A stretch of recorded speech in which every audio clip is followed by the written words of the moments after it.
এঁচোড়টা আমি নুন আর হলুদ দিয়ে একটু সেদ্ধ করে নিয়েছি প্রেশারে। এই যে দেখুন এরকম সেদ্ধ হবে। তারপরে আমি এঁচোড়টা কী করব সবটাই দেখাবো আপনাদের। তবে এঁচোড়ের ডালনা করব না, এটা আমি বলতে পারি। আমি এঁচোড়ের কোপ্তা করব। আপনারা দেখে নিন যে আমি কীভাবে করছি। এঁচোড়টা তো আমি নুন হলুদ দিয়ে সেদ্ধ করে নিয়েছি বললাম। এবার আমি এঁচোড়টা মিক্সার গ্রাইন্ডে দিয়ে একদম মিহি করে পেস্ট করে নেব। একসাথে এতটা ধরবে না, তাই আস্তে আস্তে অল্প অল্প করে করব। বন্ধুরা, এই যে এঁচোড়টা পেস্ট করে নিয়েছি পুরো মিহি করে, দেখুন। আর এখানে আছে মটর ডাল বাটা। এঁচোড় যেহেতু পেস্ট করার পর বড্ড নরম হয়ে যায়, এই যে এটাকে আট করবার জন্য আমি এই মটর ডাল বাটাটা এর মধ্যে দেবো। আর এখানে পরিমাণ মতো নুন, হলুদ, একটু কাঁচা লঙ্কা কুচি দিয়ে একসাথে ভালোভাবে এটা মেখে নেব আর কি। সব কিছু নিয়ে নিয়েছি এখানে। হ্যাঁ, আরেকটা জিনিস নেবো, সেটা হচ্ছে অল্প করে একটু চিনি নেবো এর মধ্যে। এবার সব কিছু একসাথে খুব ভালোভাবে আমি এটা মিক্সড করে নেব। তারপর ঠিক কোপ্তা যেভাবে বানাই সেইভাবে বানাবো। তবে আমি এবার আগের বার যেরকম কাঁচকলার কোপ্তা বানিয়েছিলাম, একটু বড় বড় এটা করেছিলাম আর কি, বড়ার সাইজগুলো। আমি এটাও একটু বড় বড় করবো, কারণ ছোটো ছোটো করলে অনেক সময় লাগবে, অনেকটা আছে। তেলটা খুব ভালো গরম হয়ে গেছে দেখুন। এবার আমি একটা একটা করে একটু চেপে চেপে দেব। আর গ্যাসটাকে মিডিয়াম রাখবো, নাহলে ভেতরটা কাঁচা থেকে যাবে। এটা খুব ভালোভাবে ভাজতে হবে, অল্প আছে আস্তে আস্তে ভাজতে হবে।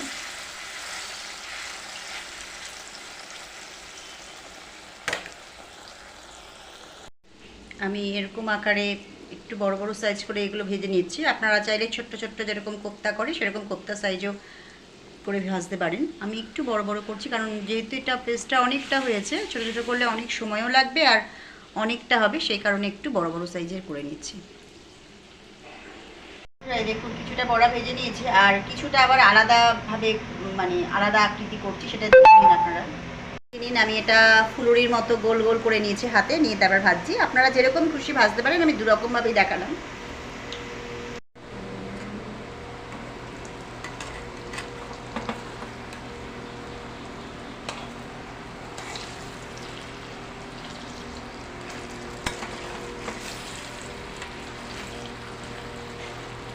বারবার বলছি, গ্যাসটাকে কিন্তু একটু সিমে করে এটা ভাজতে হবে।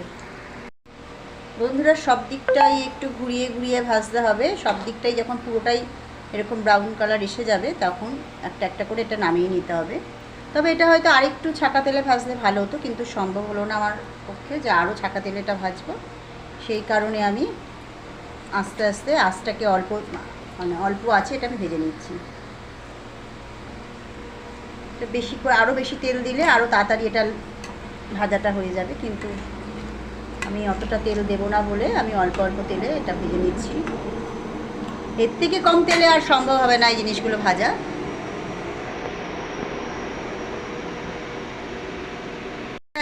বন্ধুরা, একটা কথা বলে দিই, এইটা কিন্তু ভাজার সময় তাড়াহুড়ো করলে হবে না। এটা একদম তাড়াহুড়ো রান্না না, এটা খুব ধীরে সুস্থে আস্তে আস্তে করতে হবে। তাড়াহুড়ো করলে কিন্তু একদম এগুলো ঠিকঠাক ভাজা হবে না, ভেতরটা পুরো কাঁচা থেকে যাবে। সেই কারণে একটু ধীরে সুস্থে ভাজতে হবে। আর সব দিকটা যেন সমানভাবে, দেখুন এই যে সমানভাবে যেরকম আমি ভেজে নিচ্ছি, এরকম সমানভাবে ভেজে নেবেন। আর বারবার বলছি, গ্যাসটাকে কিন্তু একটু সিমে করে ভাজবেন, নাহলে কিন্তু ওপরটা লাল থাকলেও ভেতরটা পুরো কাঁচা থেকে যাবে। আমার এগুলো ভাজা হয়ে গেছে।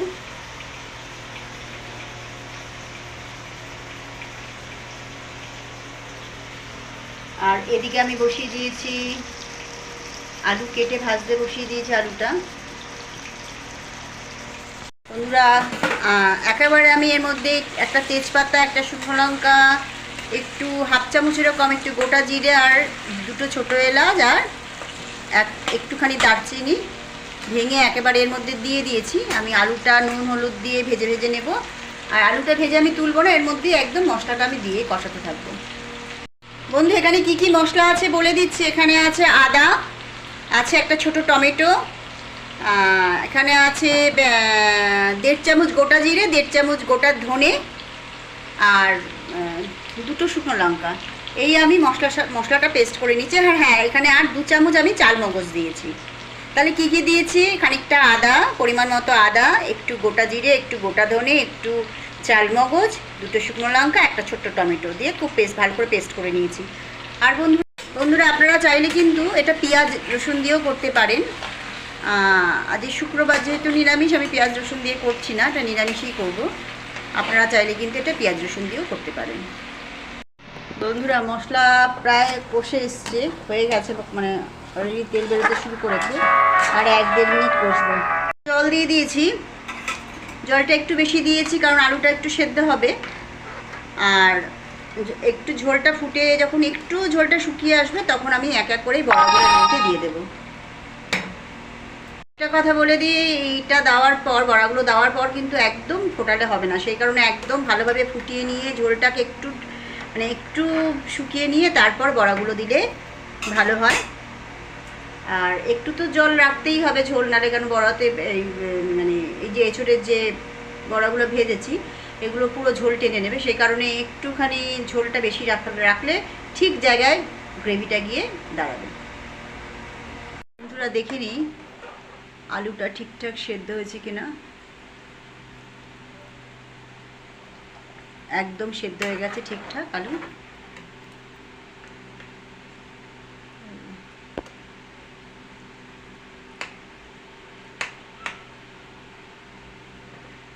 হ্যাঁ, আলুটাও সেদ্ধ হয়ে গেছে ঠিকঠাক।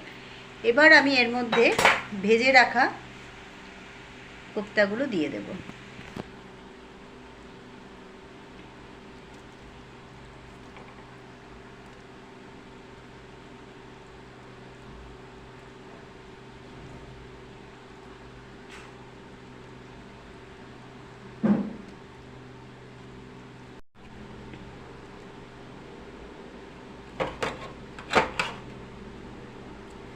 একটু গ্যাসটা জোরে করে দিলাম আর গরম মশলার গুঁড়ো দিয়ে দিচ্ছি। তাহলে কিন্তু আমি এতটুকু ঝোল আমাকে রাখতেই হবে, নালে পুরো টেনে নেবে। তাহলে বন্ধুরা এঁচোড়ের কোপ্তা কিন্তু আমার রেডি হয়ে গেছে। আমি এবার গ্যাসটা বন্ধ করে দিচ্ছি।